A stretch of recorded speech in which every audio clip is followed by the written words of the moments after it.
Hello everybody, Zeno here, and today we're going to talk about more of the Elder Scrolls 6 speculation.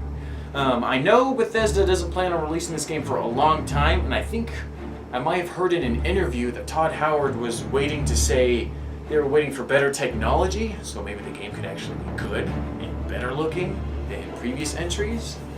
But I pretty much just wanted to delve into 5 more features I would love to see in Elder Scrolls 6.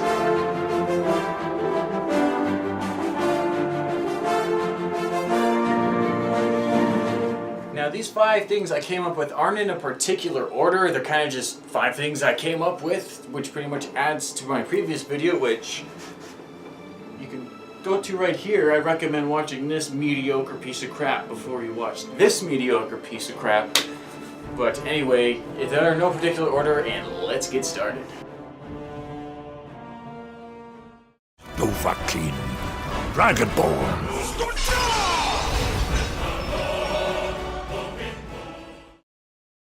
Number 5.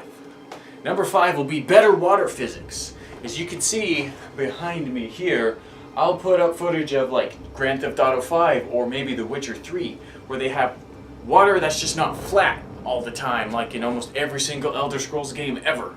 When you have waters that actually have physics and waves and react against the world, it makes it way more immersive, it's just better to experience.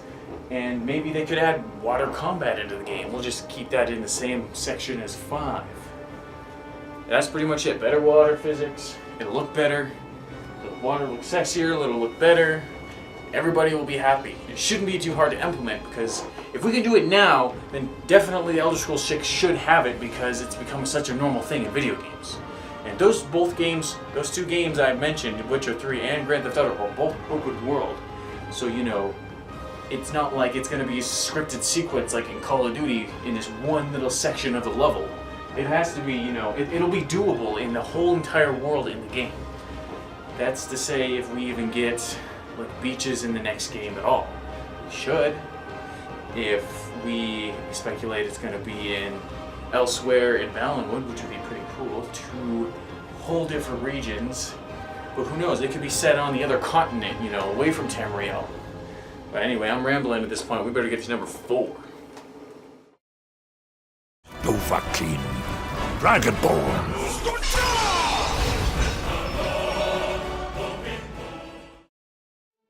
Number 4 will be somewhat of like a temperature system, pretty much like in the new upcoming Zelda game, Breath of the Wild. I don't know if I can get some gameplay in the background, but it Link has a little temperature gauge on the screen, and it tells him if he's getting hot in an area or really cold in an area.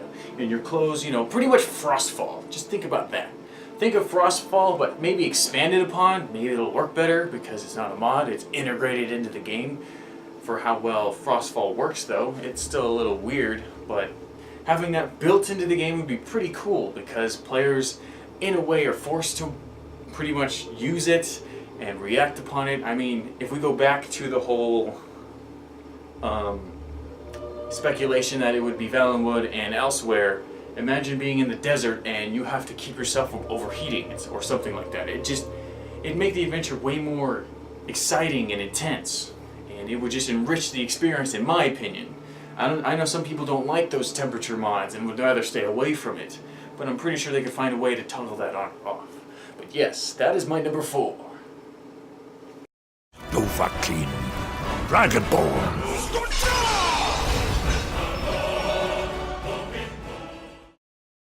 Number 3.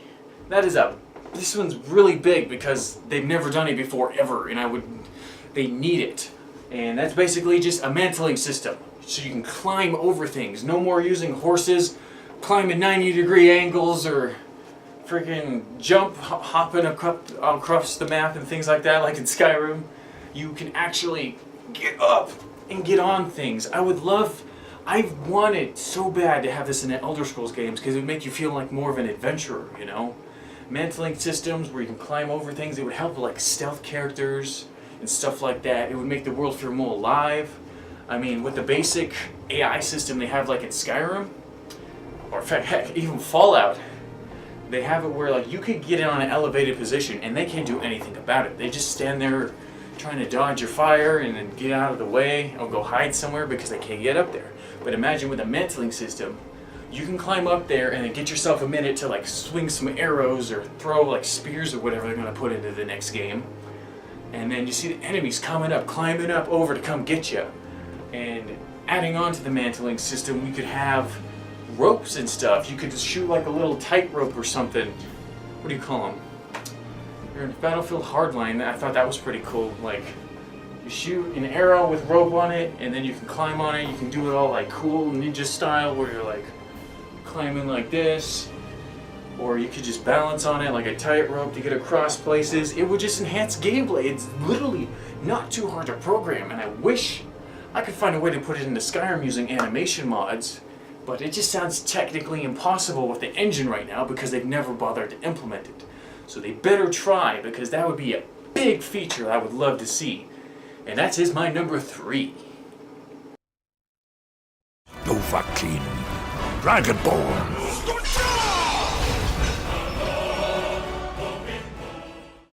Number 2. My number 2 thing more deals on more animations, I guess, more kind of mantling. It's more of a better enhanced combat scenario. I mean, they kind of have it in The Witcher 3. What I'm going to talk about is dodging, dodging and rolling. They kind of have rolling in Skyrim, but it's only for like forward sneaking.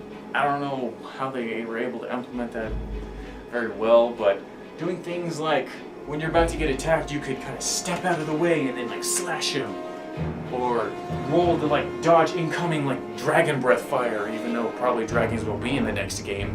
Who knows? We'll never know. That actually is another video I might be wanting to talk about with the dragons and their origins and stuff, but that would just make it feel more intense in combat too, instead of just swing, swing, swing, block, swing, swing, swing, or just stay back and shooting them with arrows.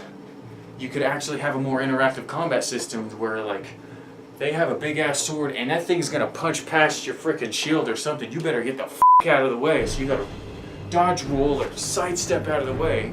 And this would make things like hand-to-hand combat feel more viable, because that used to be a skill in the Elder Scrolls where you could actually get good at punching people. You become a brawler, not a melee character like they toned down in Skyrim, where you could actually have a skill where, hand-to-hand combat would be viable and you could dodge and roll and punch them to death and stuff like that.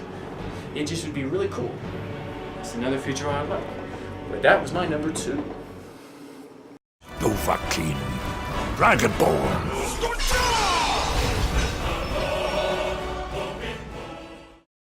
And number 1, I gotta be honest here, I kind of tacked on at the last minute because I needed to find a 5th thing to make it a top 5 video. But it's basically just enhanced graphics, like tessellation. At the very least, close range tessellation on the ground, so when you're looking in first person, you see detailed terrain just to help influence that you're in the awesome world of Nirn. And it shouldn't be too hard these days because a lot of games can't implement them. And since they are upgraded the engine from DirectX 9, believe it or not, that's an old freaking DirectX version, to 11, and I think they're actually trying to get 12? I'm not sure, but at least they have 11, and DirectX 11 usually supports tessellation in engines, so they can implement that in a small area, at least a small distance, to where the fading of like increased tessellation wouldn't be noticeable. It would be awesome. One game I want to throw in an example is Reign of Kings, which is a weird game to actually showcase because I don't play it anymore. But I noticed when I played it that when you're like running on a predetermined pathway, you are able to see indents in the ground. They had a tessellation feature in the game you couldn't turn off, and it looked really nice. Maybe 2 or 3 feet of tessellation in the area. It wasn't deep enough to see the fact that it actually was tessellated, so the fade was really, really good. They did a good job at that, and if they can just implement that into the next Elder Scrolls engine, if it's still going to be the creation engine or not, it would be good. It would enhance graphics tremendously and would no longer require stupid bump mapping to create an illusion of depth on the ground or on like trees and stuff. But that basically was my number 1. But those are basically the 5 more things I would love to see as features in the Elder Scrolls 6. Now, honestly, I think we would be lucky to get one of them implemented into the game, seeing how the jump in graphics fidelity has kind of jumped a little bit from like Oblivion to Skyrim, but things like combat and movement haven't really evolved.